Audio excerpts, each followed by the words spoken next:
Hello, my dear students. I am your English teacher Mohammad Zamir and welcome to my YouTube channel. Today we will study a topic George Washington Carver on page number 76 of your my English book 5. Hello students, आज हम George Washington Carver ये scientist के बारे में एक topic lesson है हमारे book में, वो देखने जा रहे हैं। सबसे पहले इसका motive, listen carefully and read aloud. ध्यान से सुनिए और इसकी लाउड रीडिंग कीजिए। तो लाउड रीडिंग आप साथ ही साथ कर सकते हैं। तो मैं रीडिंग करते करते आपको इसका ट्रांसलेशन बताते जाऊंगा। सबसे पहले स्टार्ट करते हैं George Washington Carver. George Washington Carver एक बहुत ही फेमस साइंटिस्ट अमेरिका के रह चुके हैं, उनके बारे में ये टॉपिक है। A man in Alabama had gone out for a walk. Alabama इस शहर में एक आदमी वॉकिंग के लिए गया। Suddenly his foot slipped over the mud on the road. Suddenly यानी कि अचानक, हिज फुट स्लिप्ड उसका पैर स्लिप हो गया, फिसल गया, ओवर द मड कीचड़ के ऊपर से, ऑन द रोड पर कीचड़ था, उस पर उसका पैर फिसल गया। His clothes were splash with mud. तो उसके जो क्लॉथ्स थे, उसके जो कपड़े थे, उस पर मड यानी कि कीचड़ स्प्लैश्ड, कीचड़ के पूरे छींटे उड़ गए, कीचड़ में वो भर गए उसके कपड़े। He took out his handkerchief and began to clean his clothes. उसने अपनी हैंडकरचीफ बाहर निकाला, अपना रुमाल बाहर निकाला और अपने कपड़े साफ करने लगा। He wiped off all the mud. उसने पूरा कीचड़ साफ कर दिया। But he saw that there were stains on his clothes. लेकिन उसने देखा कि अभी भी उसके कपड़ों पर दाग थे, स्टेन्स थे। एंड व्हाट्स मोर, और इससे भी ज़्यादा, द स्टेन्स वेयर ब्लू। जो स्टेन्स थे, जो दाग उसके कपड़ों पर लगे थे, वो ब्लू कलर के, नीले रंग के थे। The handkerchief too had turn blue. और जिस रुमाल से उसने साफ किया, वो रुमाल भी नीले रंग का हो गया, उस पर भी नीला रंग लग गया। He washed the handkerchief. उसने रुमाल को धोया। But the blue stains were still there. लेकिन अभी भी वो नीले रंग के धब्बे वहीं थे, वो धब्बे नहीं गए। They could not be washed off. उनको धोकर मिटाया नहीं जा सका। This man was no ordinary man. अब ये जो आदमी था, ये जो शख्स था, ये जो व्यक्ति था, वो कोई आम आदमी नहीं था। अगर आम आदमी होता तो वो थोड़ा सा जो है बुरा भला कहता और बाद में उसको फेंक देता उस रुमाल को। लेकिन ये आदमी कोई आम आदमी नहीं था। कौन था वो? He was George Washington Carver. वो जॉर्ज वाशिंगटन कार्वर थे, द फेमस साइंटिस्ट, बहुत ही फेमस मशहूर scientist. A true scientist wants to study everything, even mud stains. और जो सच्चा साइंटिस्ट होता है, उसको हर चीज़ की स्टडी करना मालूम होता है। वो हर चीज़ के बारे में मालूमात इकट्ठा करना चाहता है, चाहे वो कीचड़ के दाग ही क्यों ना हो। Carver rush to his lab and tested the mud stains and the soil. Carver जो है दौड़ते हुए अपनी लैब में, जहाँ पर साइंस के एक्सपेरिमेंट करते हैं, उस लैब में दौड़ते हुए गए और वहाँ जाकर उन्होंने उस मड स्टेन्स यानी कि उस मिट्टी के दागों को और सॉइल यानी कि उस मिट्टी को उन्होंने लैब में टेस्ट किया। After many test he learn how to make good quality blue paint from the soil. तो बहुत सारे टेस्ट करने के बाद उन्होंने एक चीज़ सीखी। देखिए, बेकार चीज़ से, जो दाग पड़े हैं मिट्टी से, उन्होंने भी एक काम की चीज़ बना दी। क्या सीखा उन्होंने? He learned how to make good quality blue paint from the soil. मिट्टी से अच्छी क्वालिटी का, अच्छी किस्म का नीले रंग का पेंट कैसा बनाना उन्होंने सीख लिया। A church in that town needed paint. उस टाउन में, उस शहर में एक चर्च था। चर्च यानी कि जो क्रिश्चियन लोग जहाँ पे इबादत करते हैं, उसे, उस जगह को चर्च कहते हैं। तो वहाँ चर्च था एक, जिसको पेंट करना था, जिसको कलर देने की, रंग देने की ज़रूरत थी। Carver students painted the church with this lovely blue paint. तो कार्वर जो थे इनके बहुत सारे स्टूडेंट्स भी थे, तो उन्होंने इस प्यारे नीले रंग से उन्होंने उस चर्च को पेंट किया, रंग दिया। No one could believe that the paint was made from the soil under their feet. और किसी को भी ये यकीन नहीं आ रहा था, भरोसा नहीं हो रहा था कि जो चर्च को जो पेंट दिया गया है वो मिट्टी से बनाया गया है, जो कि हमारे पैरों के नीचे होती है। George Washington Carver was born in 1861। George Washington Carver ये 1861 में पैदा हुए। His parents were slaves. उनके पेरेंट्स स्लेव्स थे।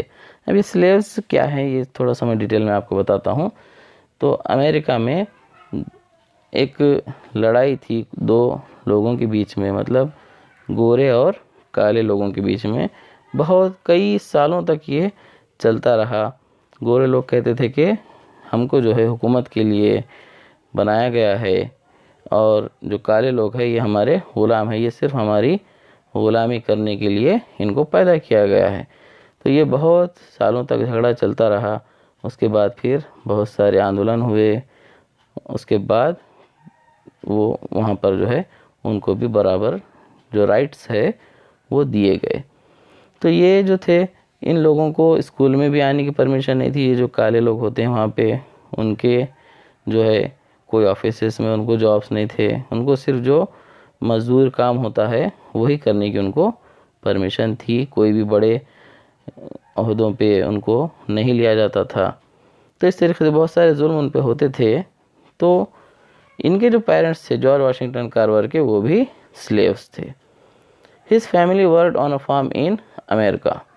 उनकी जो फैमिली थी वो एक अमेरिका में एक खेत में काम करते थे। He lost both his parents when he was still a baby. जब वो जॉर्ज वॉशिंगटन कार्वर छोटे बच्चे थे तभी उन्होंने अपने दोनों पेरेंट्स को, यानी कि माता पिता को, खो दिया। Carver loved plants even as a child. और बचपन से ही कार्वर को प्लांट्स से, पौधों से बहुत मोहब्बत थी, बहुत प्यार था उनको, बहुत लगाव था। ही केयर्ड फॉर देम। वो उनकी बहुत अच्छे से देखभाल करते थे। He understood what the plants wanted. और वो अच्छी तरह से समझते थे कि पौधों को क्या चाहिए। What was wrong with them. और किस पौधे को क्या परेशानी है, कौन सा पौधा नहीं बढ़ रहा है सही तरीके से, किसको क्या कमी है, किसको क्या ज़्यादती है, वो आसानी से समझ जाते थे। Soon people around the farm began to call the young boy plant doctor। और जल्द ही उस खेत के अतराफ जितने भी लोग रहते थे, आसपास के खेत वाले, गांव वाले, वो सब इस बच्चे को, यानी कि जॉर्ज वॉशिंगटन कार्वर को प्लांट डॉक्टर, पौधों का डॉक्टर बुलाने लगे। Young Carver wanted to go to school and then college. तो जो कार्वर थे वो बचपन में ही उनको पढ़ाई का बहुत शौक़ था। वो स्कूल जाना चाहते थे, उसके बाद स्कूल के बाद आगे कॉलेज की पढ़ाई करना चाहते थे। But he was a black boy. लेकिन वो एक ब्लैक बॉय थे, वो एक काले रंग वाले लड़के थे। Many schools and colleges in those days did not take black students. उन दिनों बहुत सारे स्कूल्स में, कॉलेजेस में काले बच्चों को नहीं लिया जाता था। Student Carver did not lose heart. लेकिन कार्वर ने हिम्मत नहीं हारे। He went from place to place. वो एक जगह से दूसरी जगह, दूसरी जगह से तीसरी जगह, कई जगहों पर वो घूमते रहे। He found a college where he could study. उसके बाद उनको एक ऐसा कॉलेज मिल गया जहां आखिरकार वो पढ़ाई कर सकते थे। He studied hard and became a scientist. वहाँ उन्होंने बहुत सख्त मेहनत की और एक साइंटिस्ट बन गए।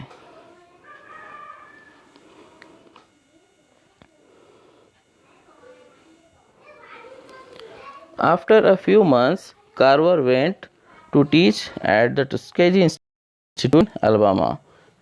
कुछ महीनों के बाद कार्वर वहाँ पर एक इंस्टीट्यूट है जिसका नाम है टस्केजी इंस्टीट्यूट, अलबामा में ही है, वो वहाँ पर पढ़ाने के लिए गए। This institute was for black students, और ये जो इंस्टीट्यूट था वो काले बच्चों के लिए था, वहाँ पर गोरे बच्चे नहीं पढ़ते थे। Carver work there all his life, Carver पूरी ज़िंदगी वहाँ पर काम करते रहे, पूरी ज़िंदगी उन्होंने वहीं पर अपनी गुजारी काम करके बच्चों को पढ़ाकर। On the first day Carver told his students let us start a new project today, अपने पहले ही दिन, जिस दिन वो पढ़ाने गए उसी दिन उन्होंने वहाँ के स्टूडेंट्स से कहा, क्या कहा कि आओ आज हम एक नया प्रोजेक्ट स्टार्ट करते हैं। We will all go out and collect cans, bottles, boxes, pots and pans which people have thrown away. तो जो ये कॉलेज जो था, यहाँ पर कोई लैब वगैरह नहीं थी, क्योंकि ये ब्लैक स्टूडेंट्स के लिए था और वहाँ कोई फैसिलिटीज़ नहीं थे, और बहुत समझो गरीब ये कॉलेज था। तो कार्वर ने कहा कि चलो हम क्या करते हैं, आज से नया प्रोजेक्ट चालू करते हैं, हम सब जाएंगे बाहर और जमा करेंगे कैन, बॉटल, बॉक्स, डब्बे, पॉट, पैन, जो लोग क्या करते हैं विच पीपल हैव थ्रोन अवे, जो लोग बेकार समझ के फेंक देते हैं, हम क्या करेंगे वो सब जमा करके लाएंगे। From this we will make simple instruments and set up our laboratory. तो यहाँ पर इनके कॉलेज में लेबोरेटरी भी नहीं थी एक्सपेरिमेंट के लिए, तो हम ये इंस्ट्रूमेंट पूरे जमा करेंगे, जमा करके हम क्या करेंगे, इससे ही एक हमारी खुद की लेबोरेटरी तैयार करेंगे। And soon Carver set up his laboratory, और जल्द ही कार्वर ने अपनी लेबोरेटरी उस कॉलेज में बना दी। In this laboratory he found new uses for these useless things. तो सबसे पहला काम ये हुआ कि उन्होंने अपने इस लेबोरेटरी के ज़रिए जो बेकार चीज़ें थे उसको काम में लेकर आए, उन बेकार चीज़ों से काम की चीज़ें बनाए। He showed his students that one does not have to spend a lot of money to do great things. इससे उन्होंने अपने स्टूडेंट्स को ये दिखाया कि बड़े काम करने के लिए या कुछ अच्छा, कुछ बड़ा काम करने के लिए बहुत ज़्यादा पैसे की ज़रूरत नहीं होती है, सब काम पैसे से ही नहीं होता, ये उन्होंने दिखाए। Carver wanted to help the poor farmers who had small farms in Alabama. Carver जो अलबामा में रहते थे, वहाँ पर जो किसान थे जिनके छोटे छोटे फार्म, छोटे छोटे खेत थे, वो उनकी मदद करना चाहते थे। He showed them how to get good crops, उन्होंने वहाँ पर उन किसानों को बताया कि वो क्रॉप यानी कि फसल, अच्छी सी फसल किस तरीके से हासिल कर सकते हैं, उगा सकते हैं। These farmers grew plants like cotton because there was profit in it. वहाँ के जो फार्मर थे, जो किसान थे, वो कॉटन की यानी कि कपास की फसल लगाते थे, क्योंकि उसमें ज़्यादा प्रॉफिट, ज़्यादा मुनाफा उनको मिलता था। But cotton made the soil poor, लेकिन कॉटन से जो मिट्टी है उसकी क्वालिटी कम हो जाती है, उसकी जो क्षमता है, जो ताकत है, वो कम हो जाती है, आगे की फसल उसमें अच्छी नहीं आती। बार बार अगर हम कॉटन की फसल उगाएं तो उसमें के जो न्यूट्रिएंट्स हैं वो पूरे कम हो जाते हैं उस मिट्टी में के, इसलिए क्या करते हैं किसान, फसल जो है बदल बदल के लगाते हैं। Carver told them to grow crops like peanuts and beans. तो कार्वर ने उनसे कहा कि आप क्या करो, पीनट यानी कि मूंगफली की जो है फसल लगाओ, और बीन्स यानी कि जो फलियां जो भी होती हैं, जो दो दाला जो बीज निकलते हैं, वो उनकी फसलें आप क्या करो इसमें लगाओ। These crops made the soil rich again. ये फसल उगाने से, इन फसलों को लगाने से जो मिट्टी है वो फिर से दोबारा अच्छी हो जाती है, उसमें न्यूट्रिएंट्स की भरमार हो जाती है। The farmers got very good crops, और किसानों की फिर बहुत अच्छी फसलें आई, बहुत ज़्यादा फसल उनके खेतों में आई। In fact, the crops were so good that the farmers did not know what to do with so much of them. अब इतनी ज़्यादा फसल आ गई ये चीज़ों की कि अब किसानों को समझ में नहीं आ रहा कि इतना ज़्यादा हम क्या करें, क्योंकि अब जो फसल ज़्यादा हो जाती है तो उसका जो रेट है वो कम हो जाता है, उसकी डिमांड भी क्या हो जाती है, कम हो जाती है। अब किसान फिर से परेशान हो गए, अब क्या करें, इतनी ज़्यादा फसल हो गई है। Again Carver went to work, फिर से कार्वर अपने काम पर लग गए। क्या काम किया अब उन्होंने?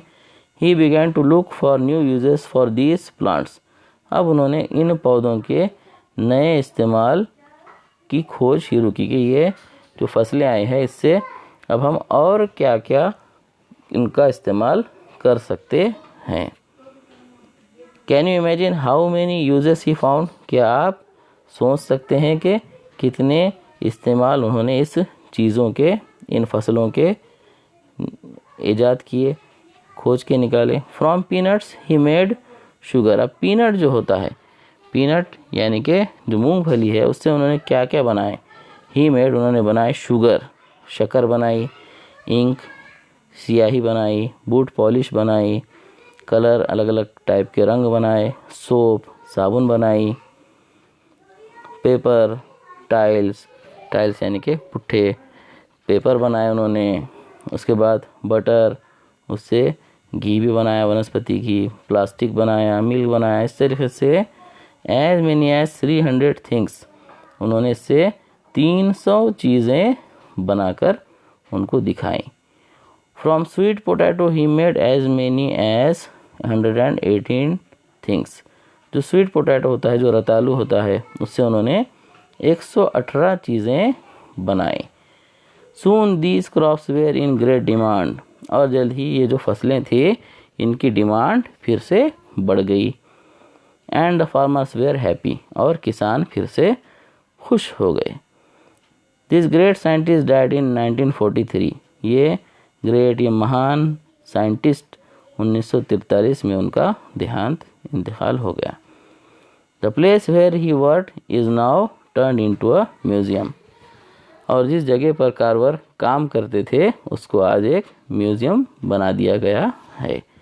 तो इस तरीके से हमने ये जॉर्ज वाशिंगटन कार्वर का ये टॉपिक आज देख लिए। इसके जो क्वेश्चन आंसर है वो हम नेक्स्ट वीडियो में देखेंगे। Thank you very much.